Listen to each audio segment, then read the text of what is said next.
ఇప్పుడు చంద్రబాబు నాయుడు గారిని ఈయన ప్రజాభవన్కు పిలిచిండి ఈ మధ్యలో పోయిన సంవత్సరం మీ అందరికీ తెలుసు జూలై 6, 2024 జూలై 6, 2024 నాడు రెండు రాష్ట్రాల మధ్య సమస్యలు పరిష్కరించుకుందామని ప్రజాభవన్కు చంద్రబాబు నాయుడు గారిని ఆహ్వానించాడు.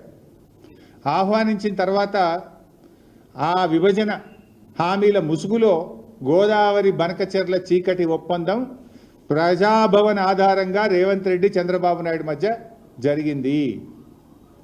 ఎందుకంటే జూలై 6, 2024 నాడు ప్రజాభవన్లో రేవంత్ రెడ్డి చంద్రబాబు నాయుడుల మీటింగ్ జరిగింది. ఆ తర్వాతనే ప్రాజెక్టు పనులు స్టార్ట్ అయినాయి. రేవంత్ రెడ్డి గారు అదే రోజు ప్రజాభవన్ వేదికగా తెలంగాణ నీటి హక్కులకు మరణ శాసనం రాసిండు రేవంత్ రెడ్డి.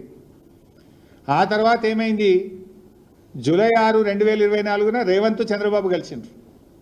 సెప్టెంబర్ 13, 2024 ఉత్తమ్ కుమార్ రెడ్డి గారు సతీ సమేతంగా బెజవాడకు పోయి బజ్జీలు తినొచ్చిండు. ఇగో అక్కడ సైలెంట్ అయిపోయింది. ఇక బెజవాడ బజ్జీలు తిని బెజవాడకు పోయి చంద్రబాబు నాయుడు సతీ సమేతంగా కలిసి గోదావరి బనకచెర్లకు ఉత్తమ్ కుమార్ రెడ్డి కూడా పచ్చ జెండా ఊపిండు.